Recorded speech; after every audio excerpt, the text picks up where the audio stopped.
Graça e paz. Amém.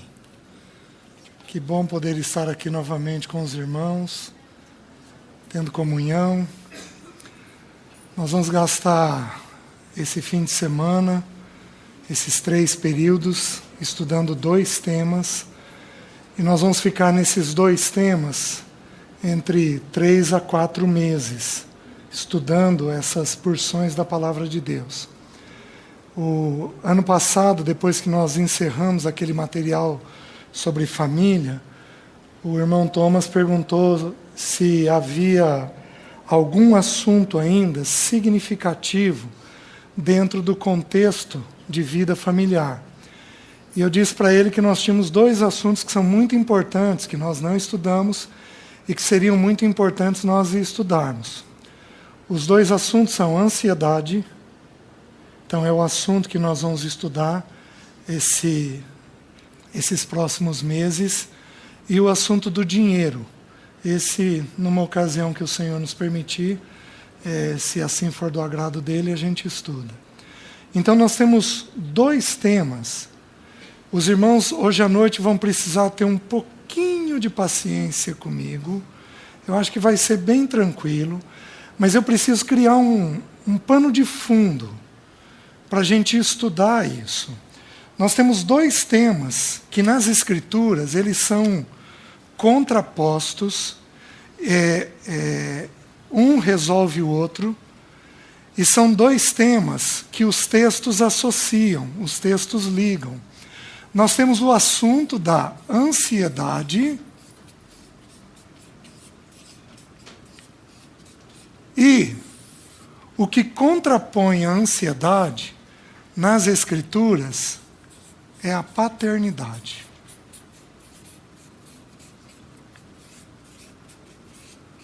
O principal texto que nós temos sobre a ansiedade está no Sermão do Monte. Nós vamos abrir ele um pouquinho essa noite, se o tempo nos permitir. Eu digo que vocês vão ter que ter um pouquinho de paciência, porque eu preciso definir o que é ansiedade com os irmãos. Todos nós sabemos, na prática. De 0 a 10, dá uma nota para a tua ansiedade. 0 é nada, você é o sujeito mais equilibrado do mundo, e 10 é muito ansioso. Dá uma nota para você. Vai lá. 9,5. Já falaram 12 aqui. Dá uma nota para você. Compartilha com a pessoa que está do seu lado aí. Se você conhece ou não, compartilha. Qual é a nota que você deu? Queridos, o assunto está no nosso meio muito mais do que a gente imagina. Mas muito mais do que a gente imagina. Alguém aqui deu uma nota abaixo de 5, levanta a mão. Certo? Tem aqui uma meia dúzia de pessoas. Entre 6 e 8, levanta a mão. Acima de 8, levanta a mão. Pois é. Esse é um assunto que envolve a gente muito mais do que a gente pensa. Ele está permeado no nosso dia a dia. Eu vou mostrar isso para os irmãos nas Escrituras, mas por enquanto eu vou chamar a atenção dos irmãos para o nosso dia a dia, para as coisas que acontecem no nosso dia a dia. Quantos já ouviram falar de uma coisa chamada hiperatividade em criança? Sabe o que é isso? É uma maneira pela qual a ansiedade aparece. Esses dias um amigo, pastor, foi conversar comigo e falou: César, parei no cardiologista. E o curioso é que estávamos em 6 esperando para ser atendido. Os 6 eram pastores. Por que todos eles estavam com taquicardia? A ansiedade. A ansiedade, ela está presente no dia a dia da gente muito mais do que a gente imagina. Ela envolve o ser humano. Existem algumas coisas com o pecado que envolveram o ser humano. A ansiedade, ela não está em nenhuma lista de pecado. Então, a ansiedade, por si só, ela não é pecado. Ela é um sentimento, uma emoção. Eu vou mostrar isso para vocês, possivelmente, talvez só em março, quando a gente for estudar as crises de ansiedade que a Bíblia revela. Aí nós vamos dar uma olhadinha no efeito do corpo, quais os efeitos principais que dá no corpo, como a gente sai disso, o que a Bíblia propõe para a gente sair disso. Mas, por enquanto, nós temos que entender que a ansiedade, ela não consiste em nenhum texto das Escrituras, nenhuma lista de pecado, ela é apresentada como um pecado. O texto do nosso Senhor em Mateus 6, ele diz assim: não andeis ansiosos. O texto de Paulo aos Filipenses diz assim: não andeis ansiosos. O texto de Pedro, em 1 Pedro, diz assim: lançando sobre ele toda a vossa ansiedade. Queridos, com o advento do pecado, todos nós nos tornamos ansiosos. Todos nós. Em graus variados. Tem gente que é uma propaganda enganosa. É um poço de sossego, mas o coração está taquicárdico. Aparentemente é tranquilo, mas internamente ele está jogando para dentro dele aquele sentimento que ele tem. Está fazendo sentido para os irmãos? Vamos um pouquinho mais longe. Quantos já ouviram falar aqui? Vocês têm que me ouvir com reservas. Quantos já ouviram falar de doenças autoimunes? O que é uma doença autoimune? Uma doença autoimune é uma doença grave, onde o corpo ataca o próprio corpo, mas é uma doença que tem a ver em muito com uma coisa chamada sentimento, emoção. É um reflexo no corpo de um sentimento que a Bíblia descreve como sendo a ansiedade. A ansiedade, ela está presente em todos nós. Por que uma criança, a hora que ela tem que cumprimentar um adulto, ela enrosca na perna do pai e ela não dá conta de cumprimentar? Qual o nome disso? A ansiedade. Por que um jovem, ele paralisa diante de amigos e ele não consegue se relacionar com aqueles amigos? A ansiedade. Existem muitas maneiras do sentimento ansiedade aparecer dentro do ser humano, mas muitas maneiras. Tem pessoas que são muito afetivas e não dão conta de ficar sozinhas. Quando estão com o parceiro, precisam ficar segurando na mão do parceiro. Eles não dão conta de estar em casa sem grudar em alguém. Esse movimento aqui, sabe o que é? Ansiedade. Ele joga essa ansiedade dele num apego afetivo maior. Mas o nome disso é ansiedade, não dá conta de ficar sozinho. Os irmãos estão entendendo? Só que a ansiedade mais clássica que a gente vê no dia a dia, que a gente vê as pessoas mencionarem, e que todos nós, muito possivelmente, dentro da nossa casa, nós já tivemos alguém assim, é uma coisa chamada crise de pânico. A pessoa, de repente, ela passa a ter um medo, uma fobia, uma apreensão monstruosa de uma determinada coisa. Vocês estão entendendo? Alguém aqui já teve crise de pânico? Levanta a mão. Olha lá. Alguém já teve na família crise de pânico? Levanta a mão. Olha quanta gente nós temos. Por quê? Porque a Bíblia, meus queridos, o Velho Testamento é impressionante. Não existe maior nem melhor contador de histórias do que Deus. Deus é um contador de histórias exímio.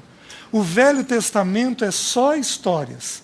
E as histórias que ele conta têm a finalidade de nós retirarmos dentro dela os princípios de vida.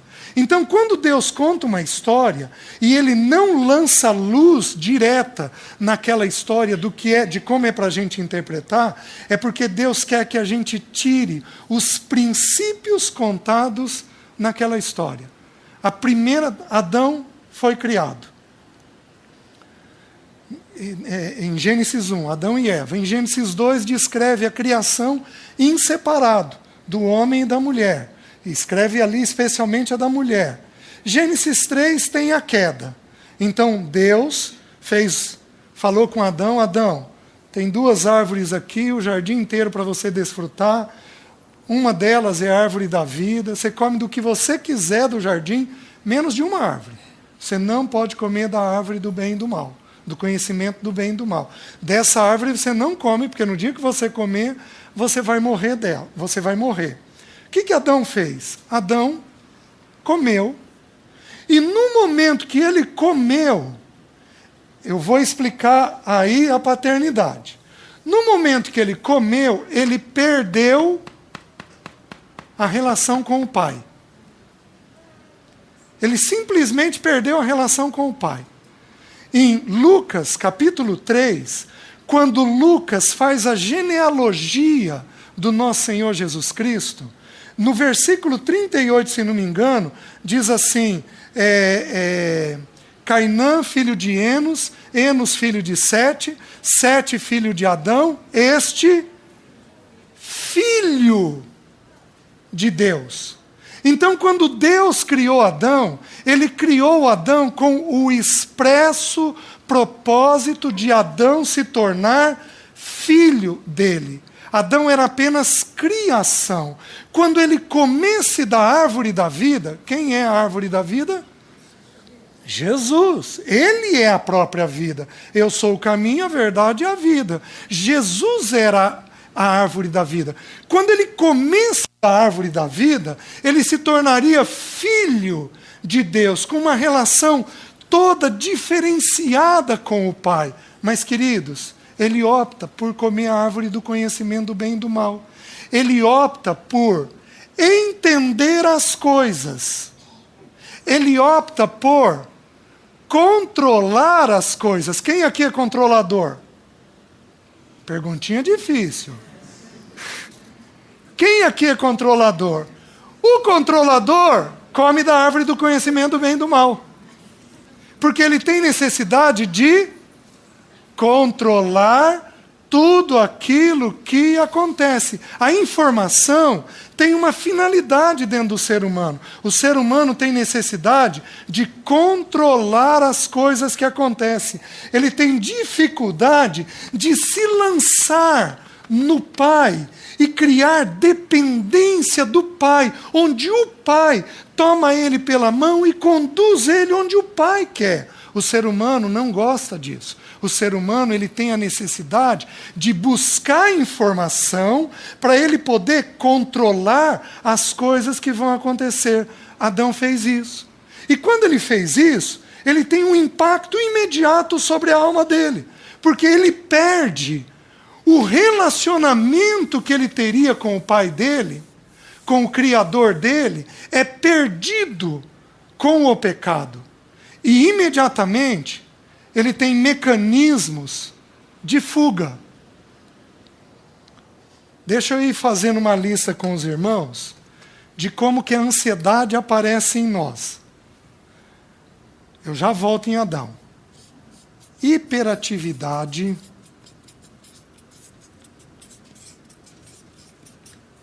ciúmes, medo, compulsão. O que mais? Irritação.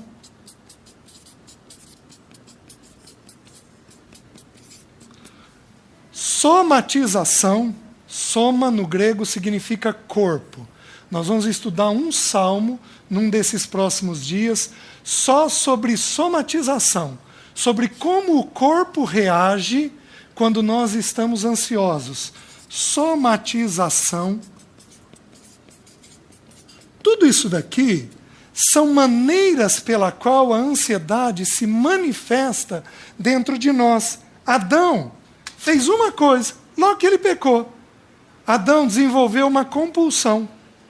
Sabe o que ele fez antes de ter medo? Ele fugiu. Ele fugiu 2 vezes, numa mesma coisa. Ele fugiu se escondendo, cozendo folha de figueira, e ele escondeu a nudez.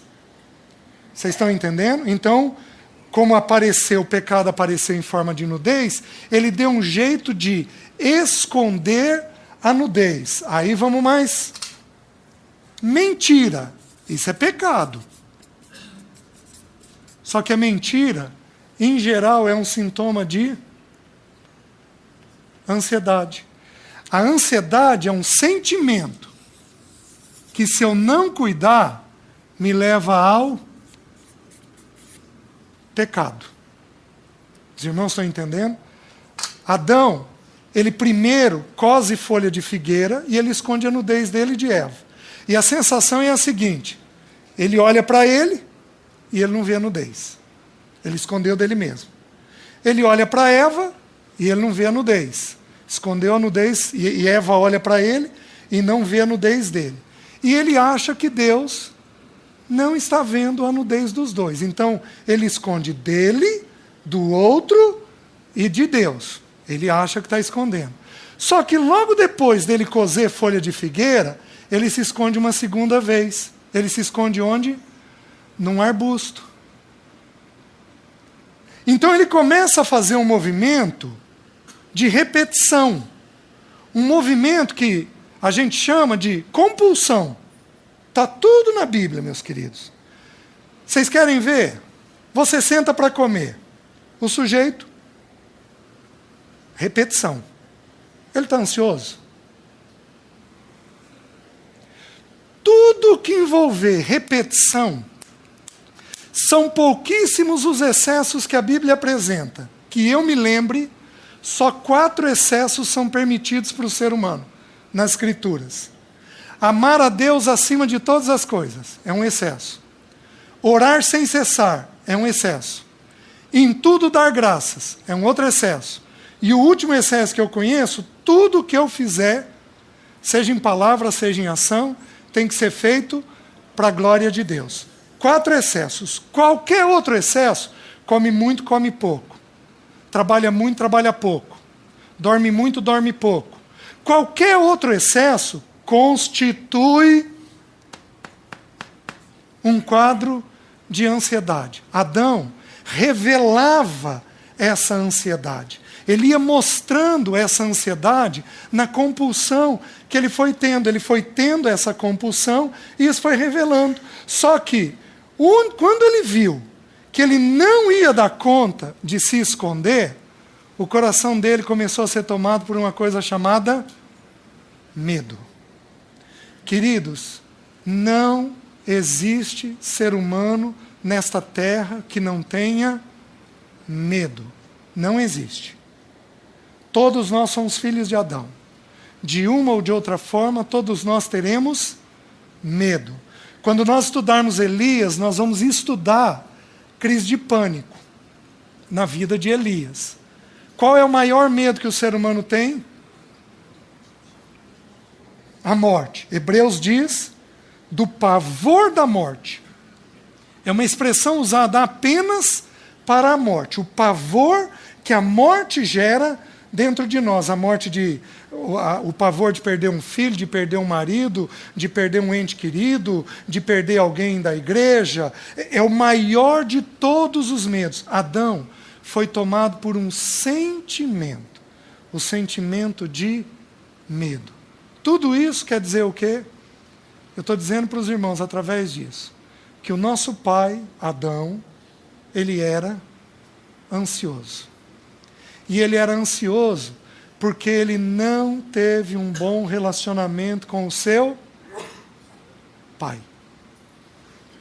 Aí, sem medo de errar, se eu fosse pegar os notas 12 e 13 aqui da ansiedade, e eu fosse investigar, de alguma maneira, essas pessoas ansiosas não tiveram um bom relacionamento com os seus pais.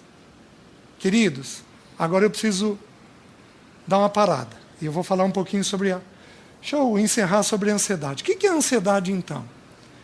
Se eu for responder do ponto de vista bíblico, a ansiedade é um sentimento de apreensão quando eu enxergo a vida fora da paternidade de Deus.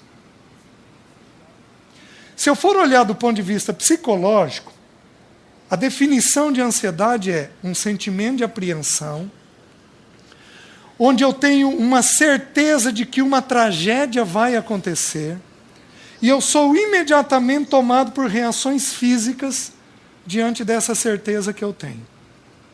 Vocês estão entendendo? Isso é ansiedade, do ponto de vista psicológico. Mas do ponto de vista bíblico, é ver uma coisa com os meus olhos. E não ver aquela mesma coisa com os olhos de Deus. Vou pegar o Thomas. O Thomas é sossegado, tranquilo, descansado no Senhor. Mas o Thomas vai ter 1, 2 ou 3 áreas na vida dele em que o coração dele é tomado por ansiedade. Por mais que ele tenha uma boa visão do Senhor, existem algumas coisas na formação do Thomas, lá de trás, onde a mente dele aprendeu a enxergar a vida com os olhos dele, e não com os olhos de Deus. Toda vez que você olhar uma situação da vida com os seus olhos e não com os olhos de Deus, você está sendo ansioso. Está dando para compreender? Os irmãos estão conseguindo entender o que significa a ansiedade? Então, a ansiedade ela deriva de não termos a mente de Deus na vida. Porque quando eu tenho a mente de Deus, o meu coração é tomado por descanso. Nós vamos estudar o texto de Filipenses, mas o texto de Filipenses diz uma coisa curiosa, diz assim: não andeis ansiosos de coisa alguma, em tudo, porém, sejam conhecidas diante de Deus as vossas petições, pela oração e pela súplica, com ações de graça. E aí diz assim, e a paz de Deus... A situação mudou? Não. Porque é uma paz que excede... A pessoa olha a situação e a situação não mudou. Mas os olhos dela, ao enxergarem a situação, mudaram. Então o problema não está daqui para fora. O problema está daqui para dentro. É a maneira pela qual nós olhamos a situação, vemos a situação. Quando nós vemos a situação com a bendita mão de Deus, o nosso coração é tomado em profundo descanso. Os irmãos estão entendendo? Vamos avançar um pouquinho. Abram, por favor, em Efésios, capítulo 3, versículo 14. Por esta causa, me ponho de joelhos diante do Pai, de quem toma o nome toda a família, tanto no céu como sobre a terra, para que, segundo a riqueza da sua glória, vos conceda que sejais fortalecidos com poder, mediante o seu Espírito, no homem interior. Queridos, deixe eu parar aqui. Por esta causa me ponho de joelhos diante do Pai, de quem toma o nome toda a família. A palavra pai, no grego, significa pater. Anota aí, porque isso é importante. Essa palavra significa nutridor, sustentador,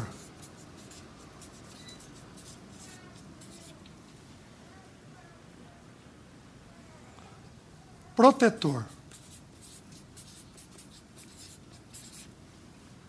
É papel de quem nutrir, sustentar e proteger do...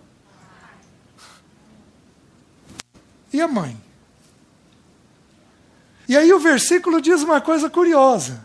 Ele diz assim: de quem toma o nome toda a família na terra e no céu.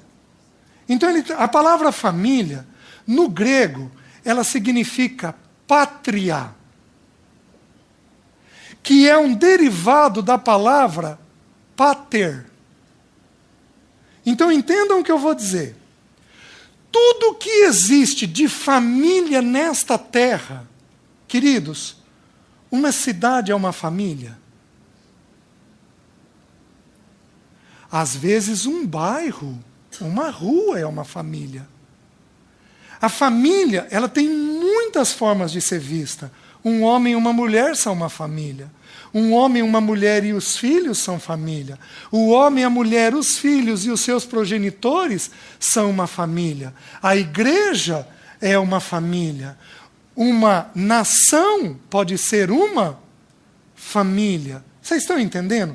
Todas as vezes que nós temos um grupo de pessoas reunidos com um bem comum, isso só é sustentado por uma imagem. A imagem do Pai. Quando tem uma crise no nosso país, o presidente tem que se levantar de uma forma meio imediata e dar uma palavra à nação. Uma palavra de orientação. Está fazendo o papel do quê? De um pai. Aí toda a nação falou tal coisa. Aí todo mundo sossega. Entendam o que eu estou falando para os irmãos. Toda vez que um grupo de pessoas se reunir, esse grupo de pessoas tem que entender que ele só funciona se ele for segundo o Pai. Me coloco de joelhos diante do Pai, de quem toma o nome toda a família. Toda família coerente, sensata, equilibrada, ela vive segundo os princípios e os preceitos de Deus Pai. O Pai é o sustentador, é aquele que organiza, é aquele que estabelece o limite. Possivelmente amanhã nós vamos ver vários versículos sobre a função de um pai, como que o pai age segundo as coisas. Mas hoje é importante que a gente entenda a definição. O pai, não a mãe. O pai, não a mãe. Queridos, nós nunca vivemos, nunca. Sempre houve tempos negros na história. Mas nós nunca vivemos, talvez devido à informação, um tempo de tanta ansiedade como nós vivemos hoje. Sabe por quê? Porque falta nas nossas casas, nas nossas igrejas, falta homem. Falta gente que assuma o papel de pai. Exista homem que seja o nutridor, o sustentador, o protetor, que o Pai Celeste nos ensina a ser. A mãe, aqui está o filho. Quem é o primeiro elemento que protege o filho na casa? A mãe. Quem é o segundo elemento que protege? Por proximidade, o erro da mãe fica mais grave que o erro do pai. Porque a mãe é mais próxima. Vou dar um exemplo absurdo e exagerado. Um pai molesta uma filha. De quem essa filha se ressente? Porque qual é a pergunta dela? Onde estava minha mãe? Só que prestem atenção no que eu vou dizer. Não tem estrago semelhante de um homem omisso. Ele compromete a imagem de Deus num lar. Porque o homem representa a imagem do Pai nas Escrituras. Vou dar um texto apenas para os irmãos mostrando isso. Quando Deus, em Gênesis 3, redefine os papéis, nós estudamos isso ano passado. Ele vira para Eva e diz assim: Eva, você vai dar à luz em meio a dores, o teu desejo será para o teu marido e ele te governará. Tudo que Deus falou para a mulher está ligado a gente. O filho e o marido. A vontade dela está ligada a um outro. Então eu pergunto para os irmãos, qual é o principal papel de uma mulher num lar? Gente. Gente. É o principal papel de uma mulher no lar. Mas, para Adão, Deus virou para Adão e falou assim: Adão, no meio de cardos e abrolhos, e no suor do rosto, você vai prover, você vai buscar, você vai alimentar a sua casa. O principal papel de um homem dentro de casa? Provedor. Agora, o homem não provê dinheiro apenas. O homem provê dinheiro, o homem provê a palavra, o homem provê a oração, o homem deveria prover a conversa, o homem deve prover limite, o homem deve prover tempo. Pode, agora dá, agora não dá. O homem deveria prover estas coisas dentro de casa, porque o homem, ele representa a figura de Deus Pai. Meus queridos, por que os locais de reunião em Londrina, em Maringá, a nossa juventude transviou? Por falta de pai. Vocês sabiam que é o pai quem tira o filho do mundo e não a mãe? Vou mostrar um texto bíblico para os irmãos amanhã. É o pai quem tem o papel de arraigar o filho da relação com o mundo, não é a mãe. Então toda família, por esta causa, me ponho de joelhos diante do Pai, de quem toma o nome toda a família que existe nessa terra. Não existe família coesa, não existe família tranquila, fora de uma ansiedade grave, se os homens não assumirem o seu papel e eles trouxerem a expressão de Deus dentro do seu lar. Porque um lar tem que tomar o nome do pai. A pátria tem que tomar o nome do pater. Os irmãos estão conseguindo entender o que eu estou dizendo? As duas coisas estão diretamente relacionadas. Intimamente relacionadas. Distanciou o pai, a ansiedade entra. Entrou o pai, a ansiedade desaparece. Tem uma coisa curiosa. Muitas vezes eu sou perguntado por pessoas a respeito de crise de medo em criança. Vocês já devem ter ouvido de crianças com crise de pânico. Elas não conseguem ir para a escola. Vão, choram na escola, tem que buscar, os pais buscam, a mãe busca uma vez, 2 vezes, 3 vezes, aí não resolve, aí a mãe fica sentada lá na escola, do lado de fora da sala, para ver se relaxa a criança, aí a mãe fica um pouquinho mais distante. Vocês já devem ter ouvido histórias desse tipo. Queridos, a gente tem uma regrinha básica. Quando uma criança começa com isso, a criança, quando não está bem, ela manifesta em 2 lugares. Especialmente a criança de 6 a 12. Ela manifesta em 2 lugares. Ou ela borra a cuequinha, ela passa a não ter controle do xixi, do cocô, enurese, ecoprese, ou ela manifesta isso na escola. Teve uma situação uma vez que eu virei para ouvir o casal, o menino numa agonia monstruosa. Aí eu pedi uma coisa, falei para o pai: vamos fazer uma coisa? Vocês não vão fazer nada nas 2 próximas semanas, nenhuma atividade à noite. Vocês vão ficar em casa juntos com atividade em família. E eu gostaria que você se dedicasse ao seu filho. Você vai sair, a atividade que a gente resolveu era andar de bicicleta. Queridos, em 2 semanas, ele não tinha mais crise. Porque quem que protege o filho é o pai. Não é a mãe. É a figura do pai que faz esse movimento. Mas tudo isso tem texto. Quando a gente for estudar sobre medo, nós vamos abrir esses textos e dar uma olhadinha neles. Vamos um pouquinho mais longe. Abram em Mateus capítulo 6. O Senhor, no capítulo 5, começa o Sermão do Monte. Aí no capítulo 6, ele começa a lançar luz sobre vários assuntos. Mas um dos assuntos que ele vai lançar luz é o assunto da ansiedade. E aí tem uma coisa curiosa no capítulo ao longo do capítulo. No capítulo, em Lucas, quando a gente soma Lucas, Lucas é quem descreve a infância do Senhor. O Senhor ficou dos 2 anos até os 30 anos em Nazaré, morando na casa dos pais, sendo formado pelos pais, certo? O que o Senhor fez nesse período? Trabalhou, teve na família dele, mas o que ele fez? Queridos, para eu saber o que uma pessoa faz, é só eu começar a conversar com ela. Né? Por exemplo, se eu sentar com a Jéssica andou fazendo vestibular. Se eu sentar com ela está afiadérrima em quê? Português, matemática, física, química.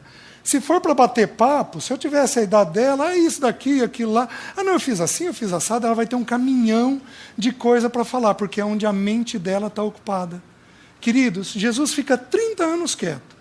De repente, ele tem o primeiro sermão dele. E aí ele começa o sermão dele, ele fala lá das bem-aventuranças, aí ele começa a falar, vós sois a luz do mundo, e vocês precisam fazer coisas que glorifiquem o vosso Pai. Aí ele diz assim, quando vocês orarem, vocês não sejam como os hipócritas, que gostam de orar de pé nas sinagogas, mas vocês entrem no quarto, fechem a porta e orem ao Pai de vocês que está em secreto. E o Pai de vocês que está em secreto vai recompensar. 2ª vez. 3ª vez. E vocês, quando jejuarem, vocês jejuem de que maneira? Lavem o rosto, não deixem ninguém saber, porque o Pai de você que está vendo em secreto vai te recompensar. E quando você ofertar, faz com que a direita não saiba o que a esquerda está fazendo. E o seu Pai que te vê em secreto vai te recompensar. Queridos, o Senhor traz um caminhão de assunto sobre a paternidade. E vocês não andem ansiosos. Mas olha o pardal. Ele não planta, não colhe, e aí ele fala uma coisa curiosa que nós vamos estudar possivelmente amanhã, nem ajunta em celeiro. E contudo, o vosso Pai o sustenta. Considerai os lírios. Quem que veste ele daquele jeito? É o Pai Celeste. E vocês ouviram o que foi dito. Amarás o teu próximo e detestarás o teu inimigo. Eu, porém, vos digo, amai os vossos inimigos e orai pelos que vos perseguem. Porque isso vai trazer a glória do vosso Pai. Pois o vosso Pai faz o sol vir sobre bons e maus. Faz a chuva vir sobre justos e injustos. Meus queridos, o Senhor abre a boca depois dos 30 anos e a boca dele está cheia do quê? Do Pai. O que ele fez naqueles 30 anos? Aprendeu sobre o Pai. Quieto. Aprendendo sobre o Pai. Quando ele é questionado aos 12 anos, nós estudamos isso ano passado. Maria chega para ele, meu filho, que ele ficou lá em Jerusalém, eu e teu pai aflito estamos à tua procura. Ele vira e diz o quê? Vocês não sabiam que me convinha estar na casa de meu?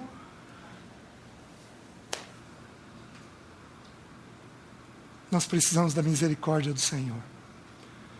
Porque nós precisaríamos ensinar os nossos filhos a ver o Pai. Desde muito cedo.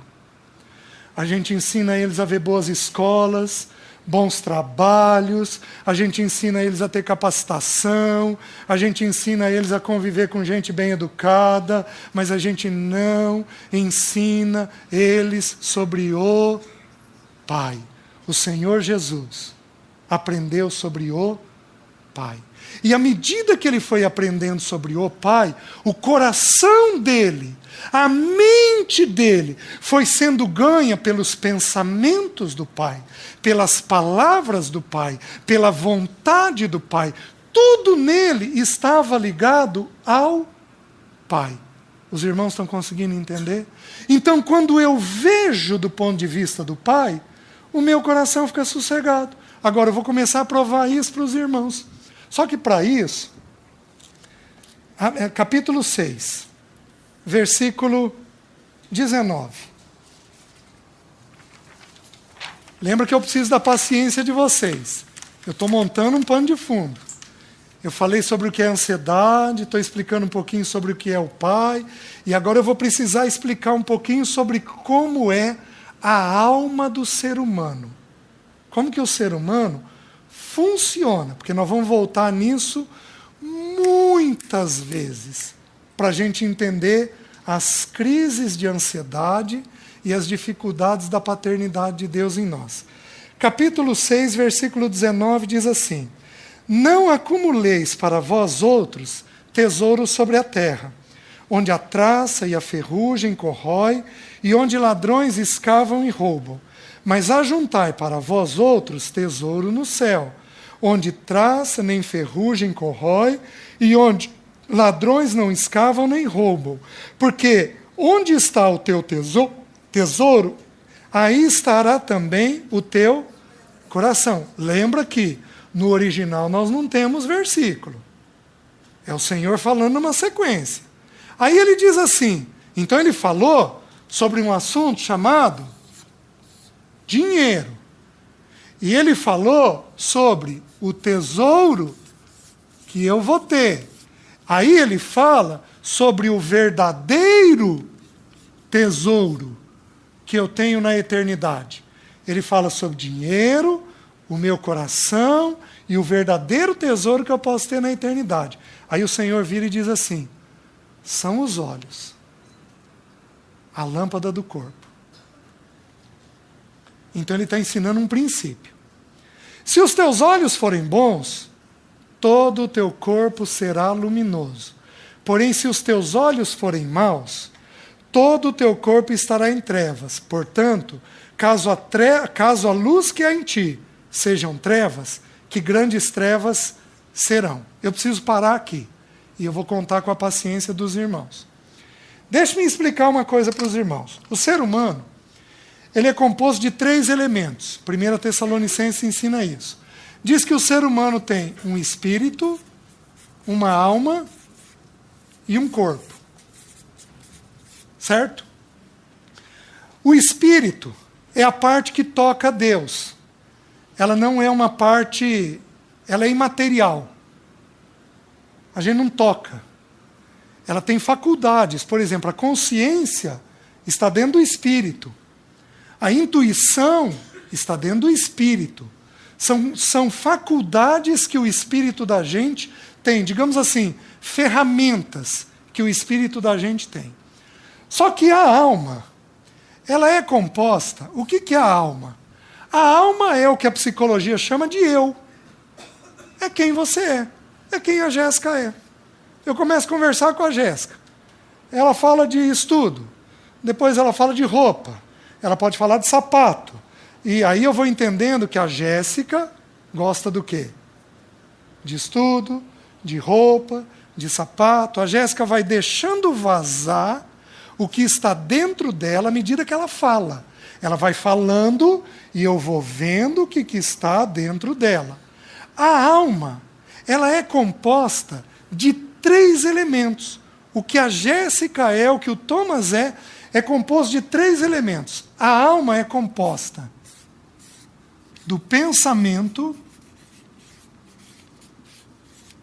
da emoção e da vontade. E aqui eu preciso que os irmãos entendam. O alvo de Deus e do diabo é qual? Faz sentido? Só que a fortaleza é a mente. Quem ganhar a mente, ganha a vontade. Quem ganhar a mente, ganha a vontade. O Thomas tem lá as fraquezas e a ansiedade deles, como a gente falou. De repente, num dia que o Thomas não está bem, o diabo traz uma pessoa que vai alimentar a mente do Thomas exatamente com a fraqueza dele. Ele já não está bem. Aí o diabo vai se aproveitar do momento que ele está fragilizado e o diabo vai trazer naquela área que ele é ansioso alguém para conversar sobre aquilo. E para deixar a mente dele mais inflamada, mais ansiosa do que ele naturalmente já é. Então, o que ganha a vontade de um ser humano é o pensamento. Meus queridos, eu vou só citar os versículos, não abram. Romanos 12, 2 diz assim: e não vos conformeis com este século, mas transformai-vos pela... De que jeito que a minha vontade é mudada? Pela renovação da minha. E aí ele diz assim: para que experimenteis qual seja a boa, perfeita e agradável vontade de Deus. Toca na emoção. Primeiro vem o quê? O pensamento. O pensamento é que determina a minha vontade. Por que Jesus fazia toda a vontade do Pai?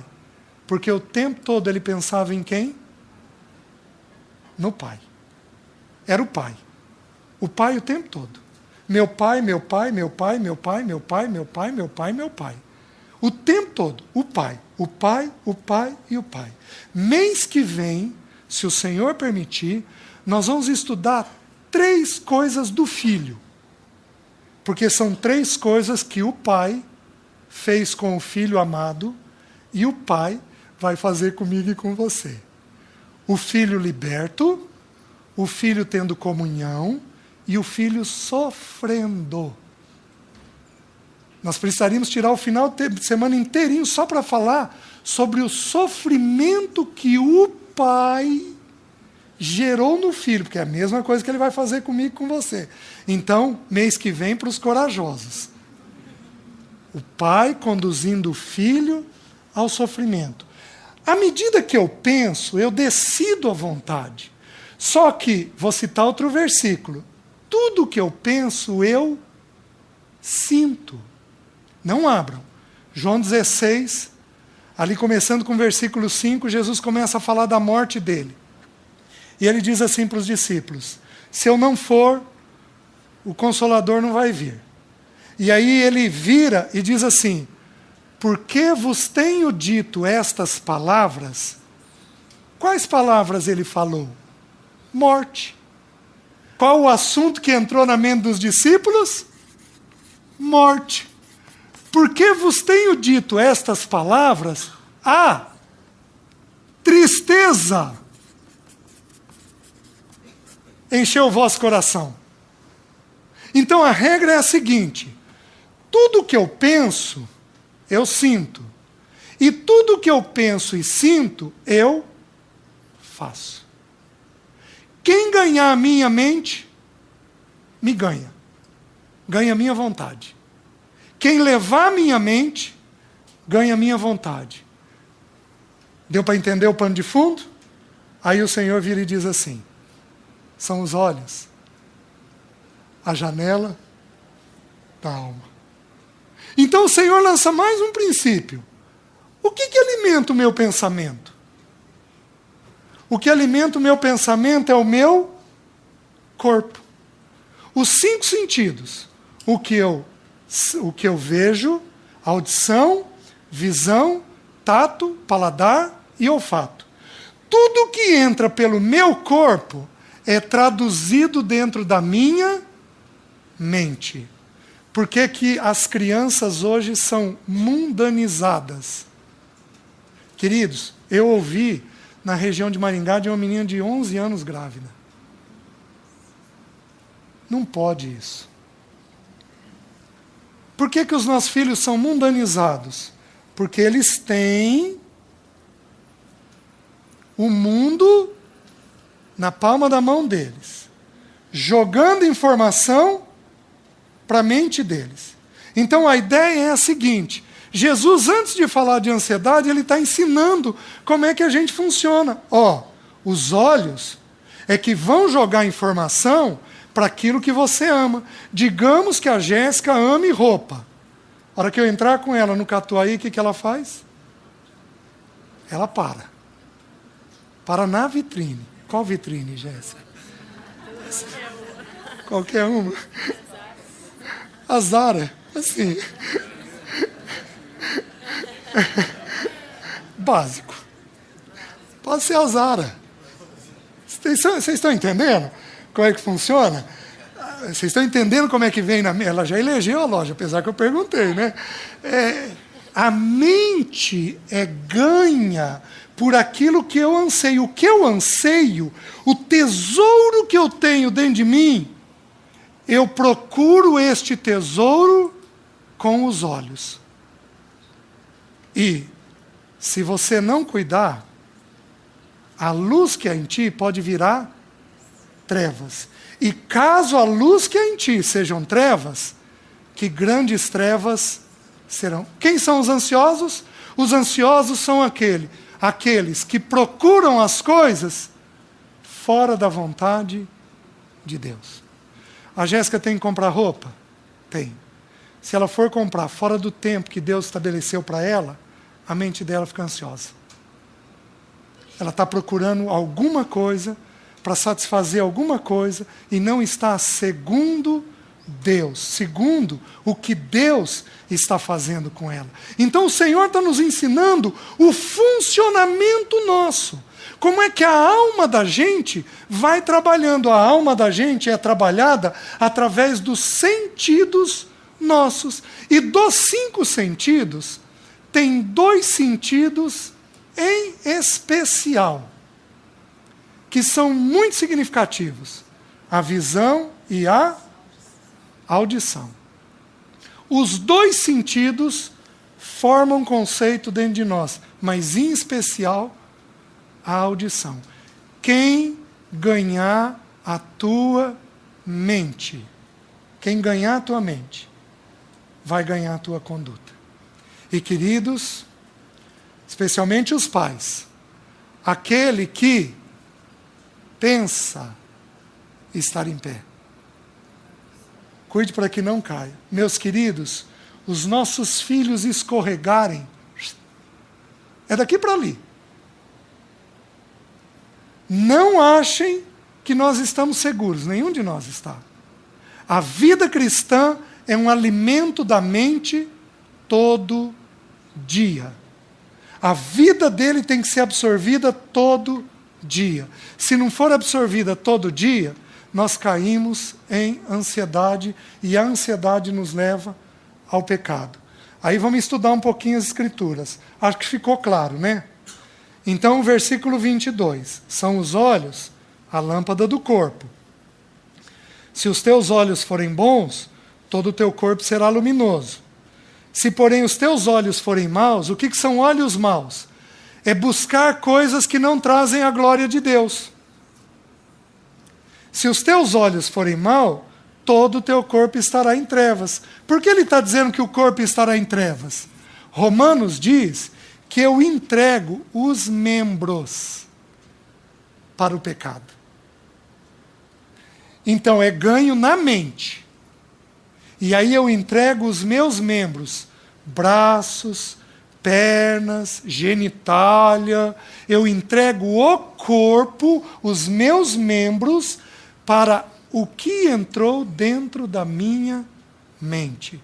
E aí então, caso, portanto, a luz que há em ti sejam trevas, que grandes trevas serão. Ninguém pode servir a 2 senhores, porque ou há de aborrecer-se de um e amar o outro, ou se devotará a um e desprezará o outro. Não podeis servir a Deus e às riquezas, a mamon. Aí o Senhor joga um pouquinho mais de luz. É como se ele fizesse um sanduíche. Ele falou de dinheiro ali atrás, não acumula tesouros nessa terra. Aí ele fala dos olhos, do que eu busco pelos olhos. Aí ele diz novamente de dinheiro. Ele faz um sanduíche. E por que ele fala de dinheiro 2 vezes antes de falar de ansiedade? Porque, queridos, o que nos dá segurança? Via de regra, para a grande maioria das pessoas, a sensação de segurança vem através do quê? Do dinheiro. Só existem 2 senhores nessa terra: Deus e Mamon. O diabo não é um senhor. O diabo é, para nós, o inimigo da nossa alma, O diabo é para Deus um servo. Porque Colossenses 2,10 diz que Cristo se fez o cabeça. O que é o cabeça? Aquele que manda. De todo principado e potestade. O diabo não pode tentar o Thomas sem a permissão do Senhor. O Senhor tem que dar a permissão. Porque Cristo é o cabeça de todo principado e potestade. Lá em Gênesis, voltando a Gênesis, o texto lá diz que o descendente da mulher teria o calcanhar ferido. Onde que Cristo teve o calcanhar ferido? Na cruz. Mas ele pisaria a cabeça da serpente. A cruz, louvado seja o nome do Senhor, tirou o poder de mando do diabo. O diabo não pode tocar um de nós sem a permissão do Senhor. Mas, meus queridos, a gente se preocupa tanto com ele, às vezes, e esquece que tem um outro Senhor. Esquece que tem um Senhor que pode seduzir o nosso coração, envolver o nosso coração. Um Senhor chamado dinheiro. Vocês estão conseguindo entender? Dinheiro é um assunto complicado. Muito complicado. Eu tenho uma pesquisa que eu não fui atrás para ver se constitui verdade ou não. Deixa eu pegar o número. Para eu não falar uma bobagem, deixa eu pegar o número dessa pesquisa. Só um instante.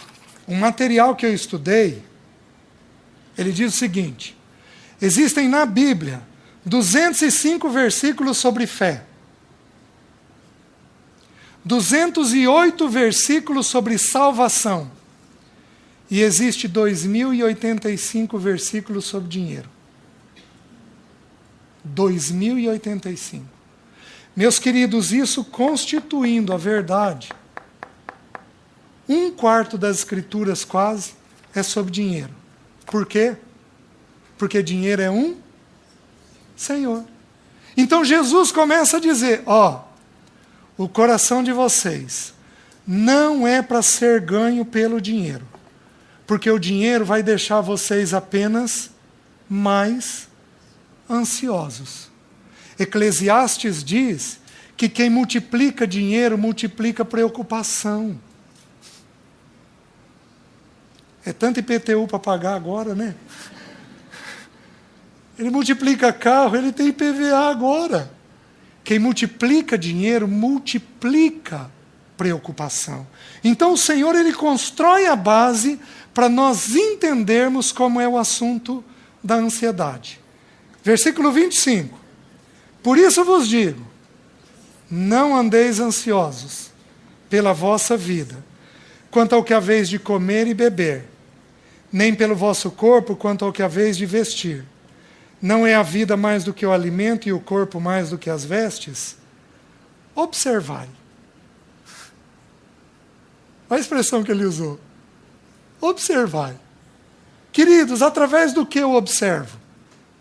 Ele está trazendo os olhos de novo.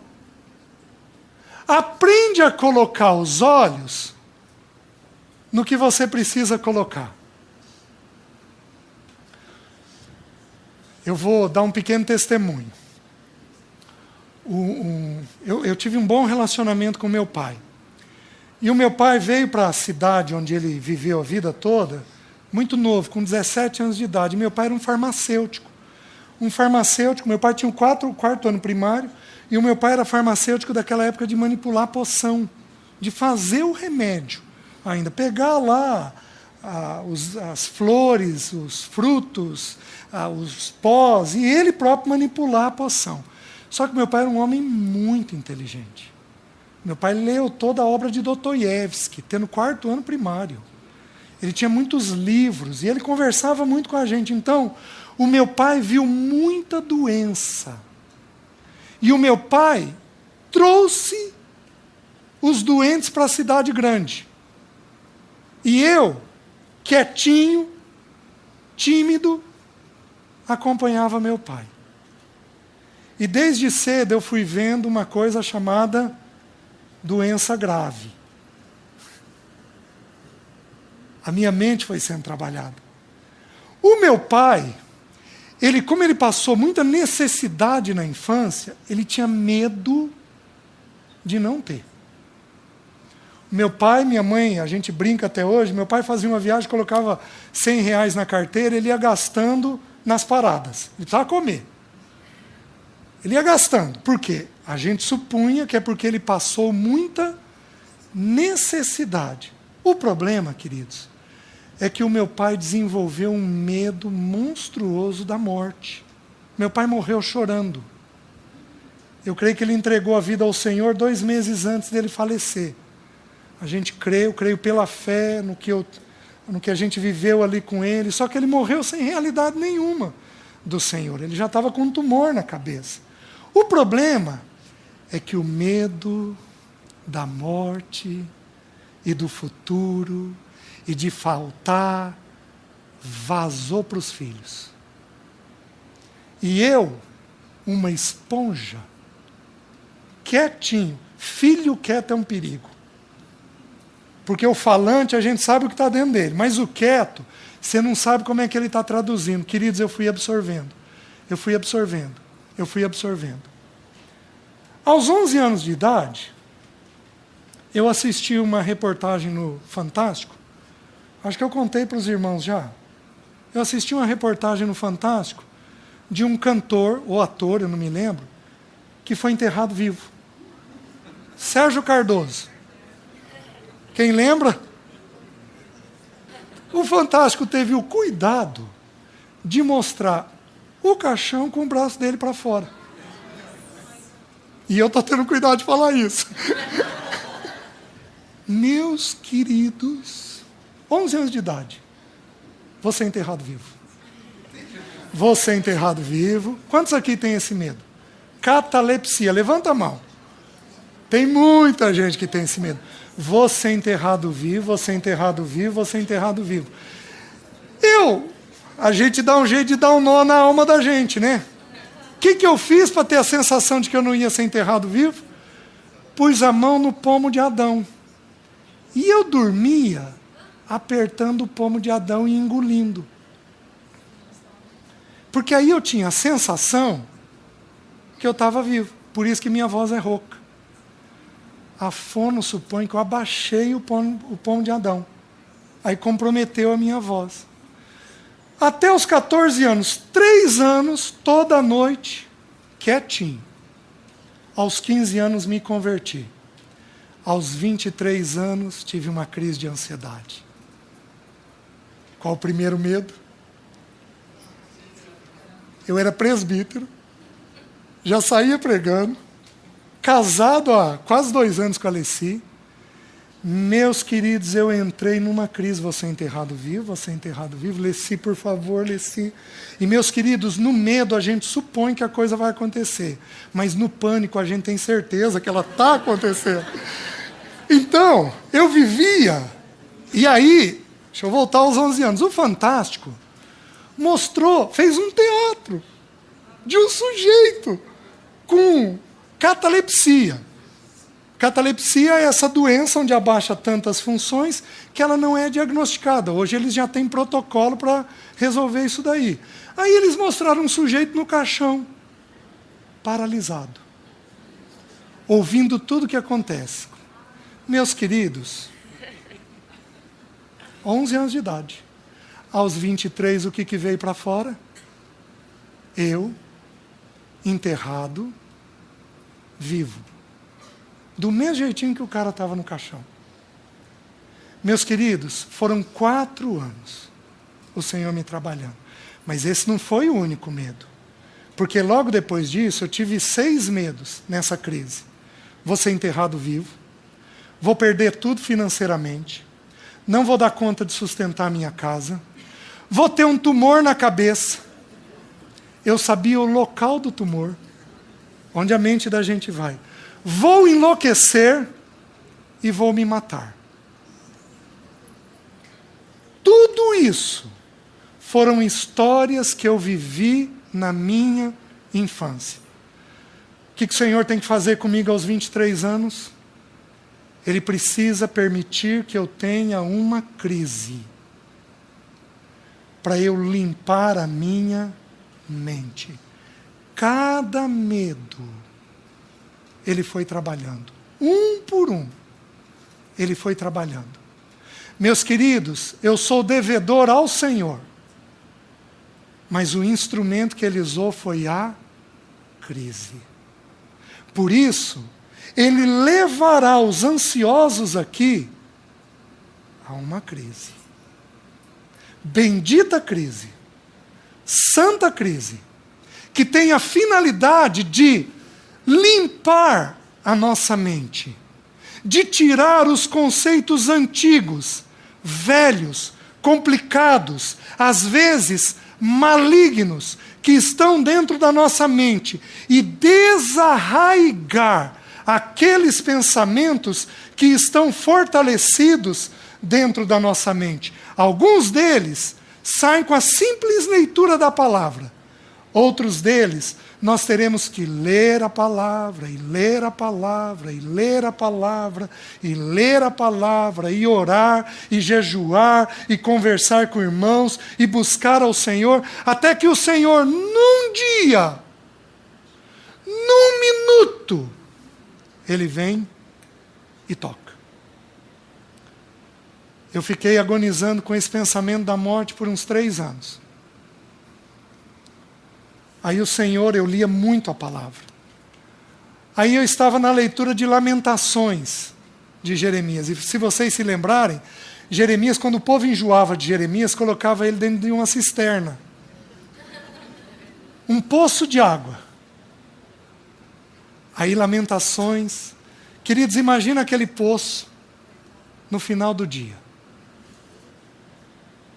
Imagina a escuridão chegando. Imagina a bicharada caindo no poço.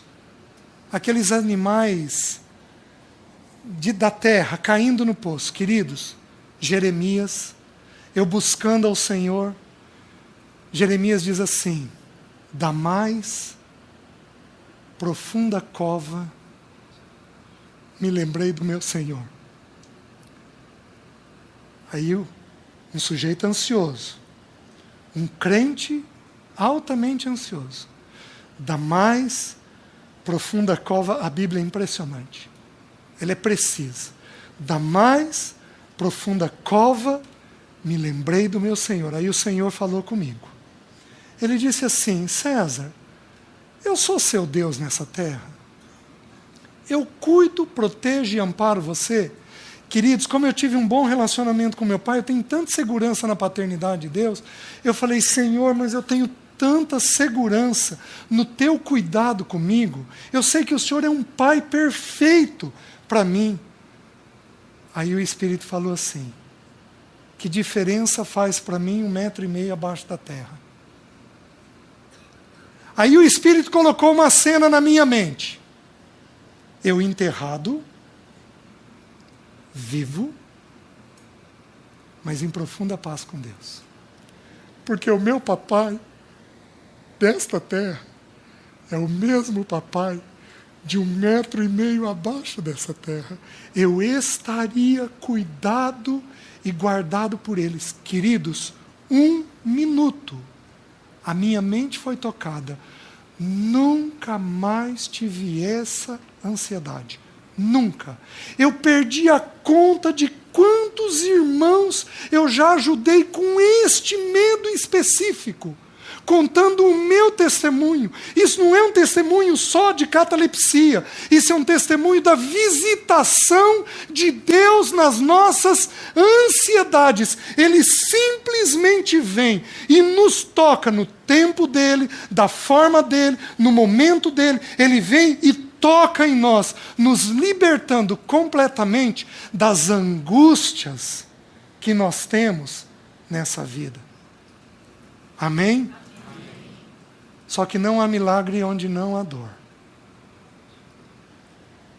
O papai nos conduz a uma santa e bendita dor, a um santo e bendito sofrimento, a um lugar. Sabe o que significa a palavra angústia? Jesus, quando começou a orar, com os discípulos, ele falou: a minha alma está angustiada até a morte, ficai aqui comigo e vigiai. Sabe o que significa a palavra angústia no grego? Significa estreiteza de lugar. Meus queridos, muitos de nós aqui, neste ano de 2015, seremos levados a uma estreiteza de lugar, a um aperto, onde nós não temos mais recurso, nós não sabemos como sair daquela situação, mas aleluia, porque o nosso papai é quem nos conduz a essa estreiteza de lugar,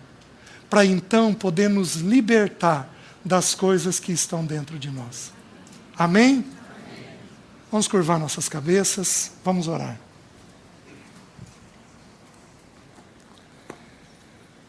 Senhor, obrigado pelo teu amor. Obrigado porque tu és um pai, um protetor, um sustentador. Bendito é o teu nome. Que alegria nós temos de te pertencermos.